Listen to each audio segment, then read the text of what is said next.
The wind rolled in thick with dust, painting the afternoon air with the bitter scent of sweat, gun oil and scorched mesquite. Dry Forks wasn't much more than a blistered patch of timber-framed buildings strung along a single road, but today it roared with a crowd twice its size. Wagons lined the street, horses tired and restless, and 100 eyes fixated on the makeshift platform outside the jailhouse. Ethan McCall rode slow into town, the sun riding high over his right shoulder. His horse, Cole, a powerful black stallion with unshod hooves and a steady gait, moved like a ghost through the dust. Ethan's hat was pulled low, but not so low he couldn't see what awaited him on the platform. A wooden cage sat like a coffin propped upright.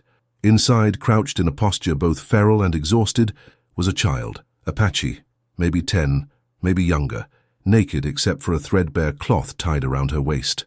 Her long black hair was matted with dirt, face sunburnt and bleeding at the lip. She held the bars not with fear, but defiance. Her eyes scanned the crowd with silent contempt. "Now looky here," shouted Amos Tully, standing atop the platform like a circus barker. "Government issued. Took her from a Mescalero raiding party 5 days past. Chiricahua breed, though some say Yavapai. Who cares, right? Savage blood's all the same." Laughter cracked from the gathering. Men in sweat-stained shirts, women with kerchiefs over their mouths, children clutching their mothers' skirts. Some folks wore the uniform of local militia. Others wore faces eager for violence. Ethan's grip on his reins tightened. "She speak English?" someone called out. "No need for that." Tully banged the butt of his rifle against the platform. "What she needs is an owner, someone to teach her manners and keep her busy round the house." More laughter. One man shouted, "Ain't too young to clean floors, maybe even warm a bed in a year or two." Ethan's boots hit the ground before Cole had stopped. He tied the reins around a hitching post without looking, eyes fixed on the cage.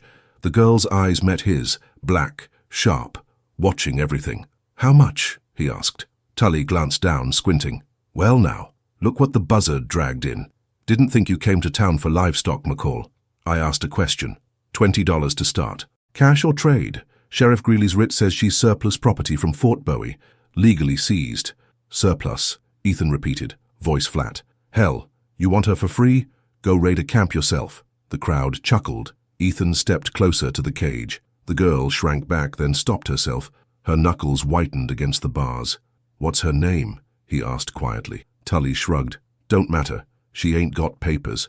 I didn't ask about papers. A militiaman near the platform leaned over. "You got a problem, McCall?" Ethan didn't turn. "Not yet." Tully cleared his throat. "Auction stands. $20. "25, called out Joe Randall, owner of the livery stable. 30. 35. Ethan glanced at Randall. The man grinned like a dog with meat in its teeth. 40, Ethan said. The air shifted. People turned. 50, Randall shouted, face flushed. "She'll earn it back cleaning out stalls." Ethan looked up at Tully. "One black stallion, 3-year-old, you've seen him." Tully blinked. "You're offering Cole?" Ethan nodded. Randall spat. "Hell, that horse is worth more than the jailhouse." Tully hesitated, then grinned. "Sold." The crowd groaned in disbelief. Someone muttered, "He's lost his damn mind." Ethan climbed onto the platform slowly, boots echoing on the wood. The militiamen didn't move as he walked to the cage, his hand extended. The girl stared at him, unmoving. He took the key from Tully's belt. The cage door creaked open. She flinched just once. Then her eyes hardened again. "You got a name?" he asked. She didn't speak. "Don't have to tell me now, but I'm not going to hurt you." Still nothing. He crouched lower. "I'm taking you away from here. That all right with you?" After a pause, she said in a raspy voice, "Shita."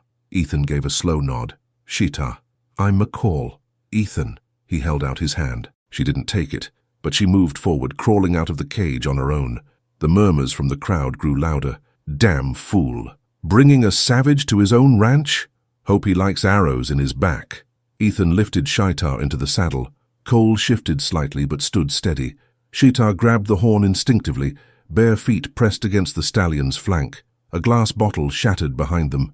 Ethan turned, eyes hard, but said nothing. He mounted behind her and steered Cole down the center of the street. No words, no threats. Just the quiet thud of hooves on dust and the simmer of hate behind him. The sun dipped low, painting Dry Forks in gold and blood. As they rode out past the last signpost, Ethan glanced down at Shitar. She clutched the saddle horn tight, face turned forward. He didn't know what would come next. only that the girl in front of him had no one, and now neither did he. But maybe two half-broken souls could make a whole life. Maybe. The road to Coyote Hollow twisted through dry gullies and broken ridges, the scrubland parched and bristling under a sky the color of scorched tin. Ethan and Sheetar rode in silence for miles, the wind brushing softly through creosote and brittle sage. Cole carried them with steady, unhurried strength, as if he knew the weight of the burden he bore was more than just two bodies. It wasn't until the red cliffs of the hollow came into view that Sheetar spoke. "Why?" Ethan didn't answer at first. He nudged Cole forward along a narrow track, a stretch of land he'd cleared himself 5 years ago, when the ranch was new, and he still believed quiet might someday feel like peace. "Why'd I buy you?" he said finally. Sheetar gave the barest nod. "Because no one else should have." She looked at him sidelong. "You give away horse, stallion." Didn't seem like a high price. Sheetar said nothing for a while, then, "You gonna make me sleep in barn?" "No," Ethan said. "You sleep in the house, got a cot near the stove. I don't much care for crowds, and I sure as hell don't like slavers. You got a home now, if you want it." They arrived at the ranch by dusk. Ethan's spread wasn't much. 3 horses, 30 head of cattle, a crooked barn that leaned westward, and a one-room cabin built of rough pine and stone. Behind the barn ran a creek, nearly dry now but clean. The nearest neighbor was 6 miles south, a man named P.T. Long who mostly kept pigs and worse company. Ethan liked it that way. He dismounted first, then helped Sheetar down. She hesitated to let go of the saddle, her legs stiff and weak. When she finally stood, she kept a hand on Cole's mane, grounding herself. "Water's inside," Ethan said. "Stove's cold, but I'll fix that. You hungry?" She nodded once. He opened the door, letting her step in first. The inside was Spartan. A table, 2 chairs, a rusted stove, a cot in the corner with a tattered quilt, guns on the wall, books on a crate, a single photograph on the mantel, an old daguerreotype of a man in a grey uniform, younger and cleaner than Ethan had been in years. Sheetar's eyes scanned the room, lingering on the rifle above the door. Her stance tensed. "You're safe," Ethan said. "Nobody comes here." That night, they ate boiled beans and cornbread. Sheetar didn't speak unless asked. She sat straight, elbows in, and watched every movement with the eyes of someone raised to expect cruelty in silence. After dinner, Ethan lit the stove and dragged a second cot from the barn. He placed it beside the wall, near the heat. "Blanket's scratchy," he said, "but it's warm." Sheetar sat down slowly, clutching the edge. Her fingers traced the fabric like she'd never seen one. "You're Apache?" Ethan asked gently. "Chiricahua," she said, voice flat. "Family?" She stared into the flames. "Gone." He nodded once, didn't press further. That night, after she lay down and the room fell quiet, Ethan stood at the window, looking out across the dark land. The moon was rising over the ridge, throwing long shadows over the corral. He didn't know what made him do it, rescue her, offer his name, his land. Maybe it was guilt, maybe the same instinct that made a man pull a bleeding horse from barbed wire. But deep down, Ethan knew the real reason. She reminded him of himself, left behind, misunderstood, and still standing. The next morning, before the sun cracked the canyon, Sheetar was already outside. Ethan stepped onto the porch and saw her crouched near the corral, arms folded, eyes scanning the distant ridge. "Something wrong?" he asked. She didn't answer. He followed her gaze. A buzzard circled high above the mesa, then another. "We've got company," he muttered. By noon, it came. Dust kicked up from the ridge trail, a single rider galloping down with the reckless confidence of someone unafraid of bullets. As he neared, Ethan stepped off the porch, rifle slung across his shoulder. Sheetar stood behind the fence, half hidden behind a feed barrel. The rider reined in hard. His horse skidded, flanks lathered. He wore a deputy's badge and a revolver on each hip. "McCall," the man called, voice smug. "Ain't you got better sense than bringing a wild one into civilized land?" Ethan didn't flinch. "You from Dry Forks? Sheriff Greeley sent me. Said you didn't file no receipt for that surplus property. Now law says she's to be branded or registered. You got either?" "No." The man leaned forward in his saddle. "Then I'll be taking her back. Or you can file the paperwork. Ownership transfer. She'll be registered under livestock law." Ethan's jaw tensed. "She's not property. She's under my care." "That so?" The deputy smirked. "You got the sheriff's word against yours, McCall, and out here that's a losing hand." Sheetar didn't move, but her hand slid to her waist. Ethan noticed it. Instincts hardwired, survival tuned sharp. She had no weapon, but the look in her eye was clear. Ethan stepped forward. "You tell Greeley I'll come in and sign what needs signing. But if you try to take her by force, I'll put you in the ground." The deputy grinned. "That a threat?" "No," Ethan said, voice low. "That's a promise." The deputy studied him for a moment, then spat, turned his horse, and rode off in a cloud of dust. As silence returned to the hollow, Sheetar walked up beside Ethan. "You shouldn't have said that." He looked down at her. "Why not? They'll come." "I know." She nodded slowly, then looked him straight in the eye. "I can fight too." The days that followed passed like coals smouldering under ash, quiet, but never cold. The dust didn't settle in Coyote Hollow, not anymore, not after word spread. The first came in whispers from the saloon in Dry Forks. "McCall's gone savage." Then from the church pews, "He's keeping her like a pet," or worse. And from the ranchers with land that bordered his, "If he's harboring her, he might be harboring more." By the fourth day, 3 of his neighbors rode up to the edge of Ethan's fence line. Petey Long, gaunt and yellow-eyed, had been the first to speak. "McCall, you know I ain't got nothing against you personally, but we can't have you setting the wrong kind of precedent." Ethan stood firm near the gate, his Henry rifle resting loosely in the crook of his arm. "You mean treating people like they ain't livestock?" Long didn't smile. "You think you're doing good, but all you're doing is stirring ghosts. You keep her here, you'll bring war on us all." "I'll handle what comes." That's when Caleb Dunn, the biggest of the 3, spat near Ethan's boots. "You won't be the only one paying the price. You want to live like a Red sympathizer, fine, but don't expect the rest of us to get scalped for it." Ethan took a step forward. "You so scared of a little girl you're willing to ride 3 to 1? Dunn didn't flinch, but he didn't move closer either. Then Jesse Marlowe, the 3rd, spoke. "Just send her back, Ethan. Let the army deal with her. We don't want trouble with the tribes or the militia." Ethan looked each man in the eye. "If you ride onto my land again, I won't ask what you want. I'll just act on what I assume." They didn't stay long after that. Back at the cabin, Sheetar had been listening from behind the barn. She came out only when the riders disappeared behind the ridge. Her expression was unreadable, but her eyes burned. "They're afraid of me," she said flatly. "No," Ethan said. "They're afraid of what you remind them of." She tilted her head. "What's that?" "That this land wasn't always theirs." Later that evening, Ethan gave her the old Henry rifle. He taught her to hold it steady, breathe slow, aim low, and fire between heartbeats. She was a fast learner. By nightfall, she could knock the top off a whiskey bottle at 30 paces. "You been taught before?" Ethan asked. "My uncle," she said. "He fought the Bluecoats." "Is he alive?" She didn't answer. 1 week later, the hollow was no longer quiet. On a humid morning, heavy with the scent of iron and rain, a rider appeared on the North Trail, Apache, bare-chested, hair braided, scars lining his ribs. He rode close, slow, showing no fear of being shot. His hands were empty, open. Sheetar stepped outside before Ethan could say a word. She walked toward the man, barefoot, rifle in hand. The Apache dismounted. Ethan kept his rifle low, but ready. The man spoke in soft Apache. Sheetar answered in the same tongue. "What's he saying?" Ethan asked quietly. Sheetar turned. "He's my uncle." Ethan froze. "He says you've kept me from my people, that you took what wasn't yours." "And what do you say?"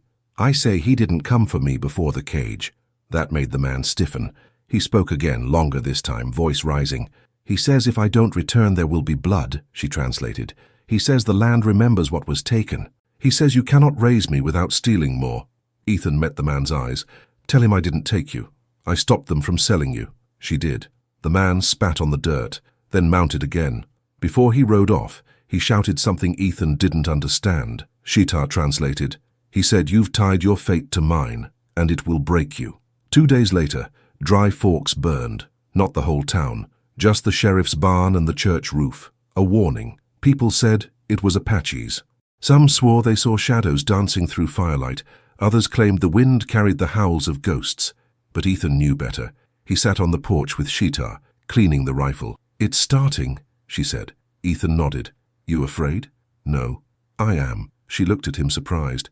"Not of dying," Ethan added, "of losing what little's worth dying for." That night, as the coyotes sang and the moon turned red behind thin clouds, Ethan nailed new boards across the windows and dug a trench around the cabin. Sheetar helped, never complaining. They were preparing not just for men, but for memory, and memory, on the frontier, was as lethal as any bullet. The night it began in earnest, the sky was unnaturally still. Not a breeze stirred the juniper. Not a coyote cried. The stars overhead burned cold and bright, but the ground held its breath. Ethan McCall sat at the table inside his cabin, his Colt revolver open, cylinder gleaming under lamplight. Sheetar sat across from him, sharpening a hunting knife with steady, practiced movements. They'd been preparing for a week, reinforcing the barn walls, moving water barrels near the porch, building a makeshift blind in the ridge above the cattle pen.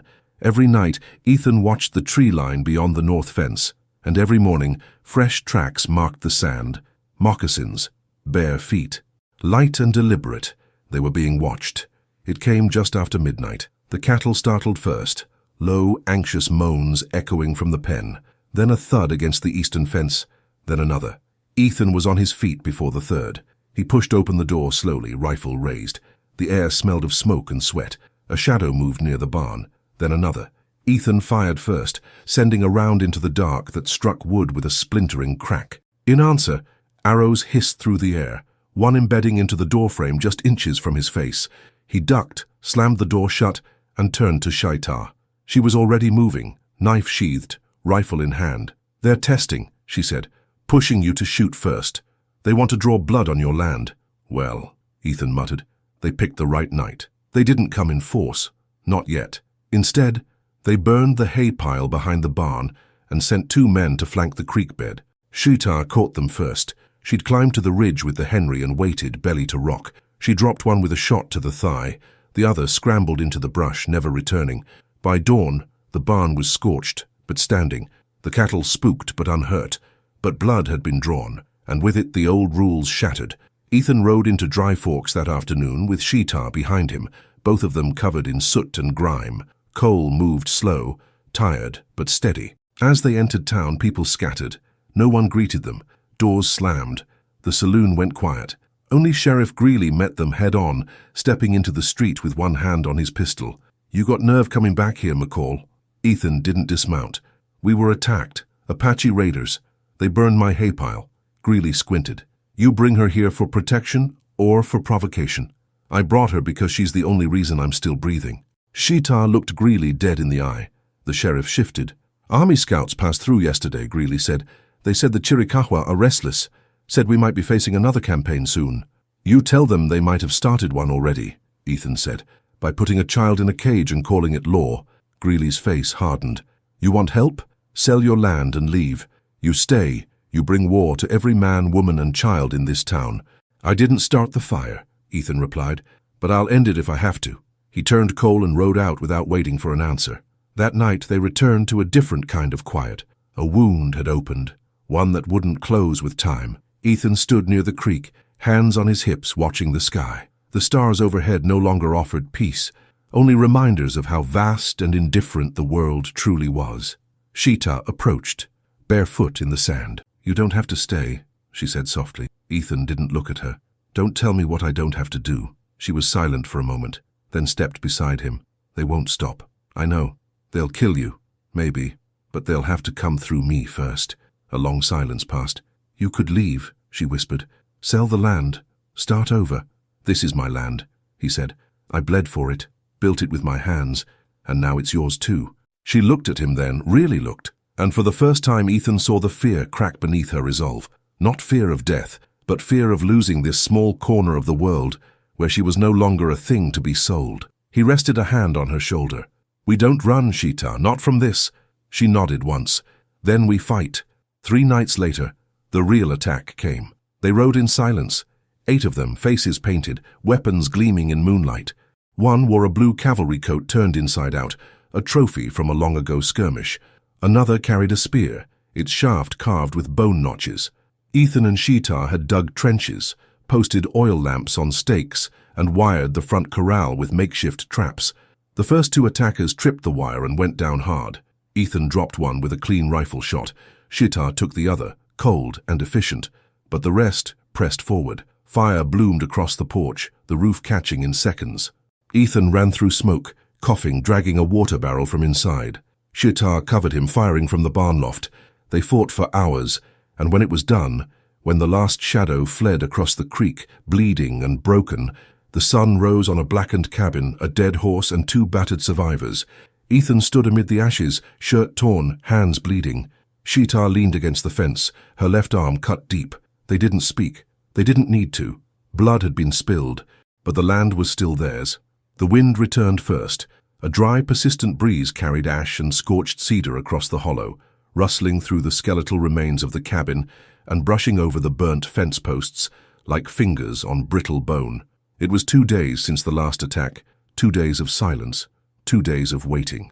Ethan McCall stood on the porch frame, the only part of the cabin that hadn't collapsed, and stared out across his land. The cattle had scattered. The barn was half charred but salvageable. The well still gave water and the creek hadn't dried yet. That at least was something. Sheetar sat by the stream, her wounded arm wrapped in a piece of his shirt, her knife resting in her lap. She didn't say much. She rarely did anymore. There was a calm in her now, strange and dangerous, like the eye of a dust storm.